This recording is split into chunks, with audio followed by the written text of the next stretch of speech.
Yeah, Week 12 didn't go exactly the way I think a lot of people wanted to for the Bills to give you some hope for. That's one way to say it. The division still being alive, not being one of the lower tier wildcard teams. It's not over by any means. I mean, it's Week 12, but what are you talking about? It's so over. Yeah, it's not great. It's not looking awesome. It's never been more over. The Pittsburgh game is becoming much more of a you got to win. You have to beat Pittsburgh on Sunday. You know what? I think Thanksgiving's coming at a good time for everyone here. Anyone watching on YouTube, anyone listening on the app or in their radios or anywhere. Anyone following the Buffalo Bills, yeah, good thing the Thanksgiving's here, honestly. Because that'll give everyone a chance to take a day, take a step back, relax, at least for one day, and not have your concerns about it. For me, this is just, you said, I don't know how much worse it could have gone. No, it went as poorly as it could have gone. Yeah, right now, with the fact that the Chiefs won, obviously the Texans did win on Thursday Night Football, New England won, Baltimore won, and you go on. Bills are the 7th seed. They would be going to, at number 2 seeded Denver. Baltimore, as at this now point, taken the AFC North spot. They are the 4 seed. Indianapolis is the 3 seed. Your other 2 wild cards as well are Jacksonville and the Chargers, with the Patriots being the 1 seed. And so, the Bills right now are the 7th seed, a seed that has not won has won only 1 playoff game in its existence. That is Green Bay over Dallas 2 years ago. So, not the best situation right now. It is. I mean, to put it quickly, Ravens won, Chiefs won, Patriots won, Steelers lost, because then you would have at least had the head-to-head to Baltimore if you have if Baltimore is sitting there at 6-5 and instead of in the North position, they are in the wild card position. Which I guess kind of gives you some slight good news if the Bills were to lose to Pittsburgh. If Baltimore drops their game, guess what? Or even if Baltimore wins their game, you're technically going to be able to stay. Oh, no, hang on. Baltimore would need to lose. Never mind. Well, no, I mean, if you beat the Steelers and Baltimore beat Cincinnati, you would go up to the 5 seed. Just in those 2 situations. There's probably other tiebreakers there. Well, no, because Baltimore would stay in the North for now. Yes, for now, yes. So that's what I'm saying. Then you would go to Baltimore in the wild card round. You'd move up to the 5. Yeah. You'd probably get, I think, to many people would consider the worst situation, which is at Baltimore for the wild card. Why is that the worst situation? That's actually probably the team I want to face. I disagree so hardly. I think they match up so poorly against the Ravens. But they keep winning. That's the other part of it. They keep beating Baltimore. They do. And also, I'm not scared of their defense. How do you beat the Bills? You man them up and you press the receivers, and that's how you get them, right? Denver can do that. I'm terrified of Denver. Denver and New England are probably the teams I don't want to see in the playoffs, if they make the playoffs. Right now, we have to have that conversation, which I love. But Baltimore? No. Give me Baltimore. I'll take Baltimore. I have no desire to deal with a team that wants to run the ball, can run the ball at home. And that's a big part of it, too. The Bills, since the bye on the road, and really you can kind of say all year, have just not been the same team away from Orchard Park.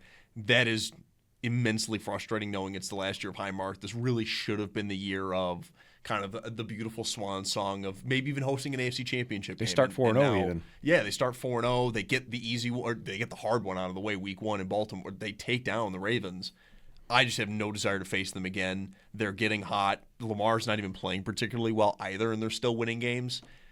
I just have zero desire to play them. Denver, I can at least get there with the sense of, I don't know if Bo Nix is any good. I have no idea if Bo Nix is any good. I know the defense is incredible. But I think at some point, you could say the same for the Bills with the Chiefs, but I think at some point the light is going to go on for this Ravens core of, guys, we play so well in the regular season. Just do the exact same stuff in the postseason, and we'll be fine. And I don't want to be there when they figure that out. They could never figure it out. I think Lamar is too talented. Harbaugh has won a Super Bowl. He's gone on that run, so it's not like it's not in his repertoire. He can do it. Really, for me though, as a whole, I think the AFC is not good. Yeah, I think the long and short of it, and we can go on, this week. I think ultimately I look at the AFC, and I don't think it's a particularly good conference. I look at the NFC, and I see a bunch of teams that I wouldn't be surprised if they made the Super Bowl. For the AFC, I see a bunch of teams of, oh, they made it?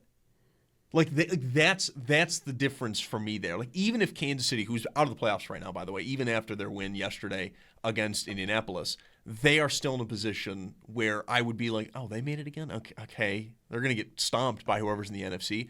If Buffalo made it, I'll be telling you right now, I won't feel the best for 2 weeks. I'll be thrilled that they're there. Yep. But probably by the end of that first week, I'll be like, cool. So 0-5 might be on the table. Baltimore's kind of the same thing. The Colts have Daniel Jones. Like, how real is that? New England, it's Drake May kind of in his first playoff run. Like, how serious is that really? That's really what the AFC is, where the NFC is. The Rams look unstoppable at times. Last night, they just walked all over Tampa. Tampa's really reeling. They've got 3 straight losses. They've also got now their issue, too, with Baker Mayfield being hurt. But they look incredible. The Eagles look boring, but keep winning for the most part. Their defense is very good. San Francisco, hurt, keep winning. Green Bay, if they can get healthy, they're on their way. Jordan Love is starting to kind of come along even with all of his injuries, and the defense is very good. Chicago's 8-3. Good for them. Good for I don't think they're particularly good. They're the AFC team of the NFC. Yes, they are. They're also the team that's taking advantage of their situation. Yeah. Their strength of victory is the worst in the league, and they're taking advantage of it. That's Seattle. That's 8-3. The point. Seattle 8-3 is a lot of fun. They Seattle are at last 8-3 to watch. Seattle is a terrifying team in their own right, but they're so, like you just said, they're so fun to watch. Mm-hmm. I genuinely have fun watching the Seahawks right now, and it's almost like twice in every 3 weeks they look like this dominant franchise.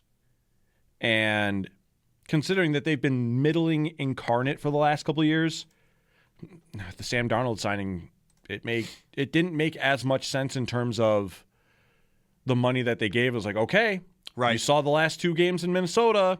Are we sure about this? Nope. They were right every step of the way, it looks like. And he is somewhat drifted down a little bit from the heroics early in the season, and just like, oh my gosh, what does he do? Like, even the Washington game where it was just he couldn't have an incompletion. He has 4 picks against the Rams 2 weeks ago, but that's been just nailed it signing kind of deal. And it's a little surprising because it is Sam Darnold. But yeah, so the NFC I have much more faith in than the AFC. And in part, the Bills are a major player in that, of just being a very middling team. The stats won't tell you that. I think they're still like 5th in scoring. But on the road, they're a wildly different team. They've lost 2 of their last 3, and 2 of those being Miami, who they've dominated for years, and then Houston with a backup quarterback. And both times it was the offense looked really, really rough.